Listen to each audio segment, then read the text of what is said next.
എൻ്റെ പേര് അബൂബക്കർ. ഞാൻ അസ്ലം സാറിൻ്റെ ടേണിംഗ് ബൈറ്റ്സ് പോയിൻ്റ് എന്ന സ്ഥാപനത്തിലെ ഒരു പഠിതാവായിരുന്നു. ഞാൻ ഈ കോഴ്സിൽ ചേരുന്നതിന് മുമ്പ് എനിക്ക് ധാരാളം അവസരങ്ങൾ, സദസ്സുകളെ അഭിമുഖീകരിക്കാനുള്ള അവസരങ്ങൾ ലഭിച്ചിരുന്നു.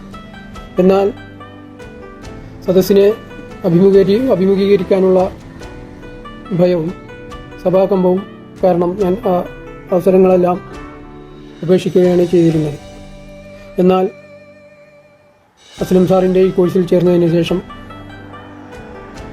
സദസ്സിനെ അഭിസംബോധന ചെയ്യാനുള്ള ധൈര്യം ലഭിക്കുകയും സഭാകമ്പം മറികടക്കാനും സാധിച്ചു. തുടക്കക്കാർക്ക് ഏറ്റവും നല്ലൊരു കോഴ്സാണ് അസ്ലം സാറിൻ്റെ വാട്സപ്പ് വഴിയുള്ള പ്രസംഗ പരിശീലന കോഴ്സ്. ചിട്ടയായും പടിപടിയായുമുള്ള പരിശീലനം കൊണ്ട് ഏതൊരാൾക്കും സഭാകമ്പം മറികടക്കാനും സദസ്സുകളെ അഭിസംബോധനം ചെയ്യാനും ഈ കോഴ്സ് കൊണ്ട് ഉപകരിക്കും. തുടക്കക്കാർക്ക് ഉപകാരപ്പെടുന്ന ഇത്തരമൊരു കോഴ്സ് നടത്തുന്ന അസ്ലം സാറിനും അദ്ദേഹത്തിൻ്റെ സ്ഥാപനത്തിനും എല്ലാ ഭാവുകങ്ങളും നേരുന്നു.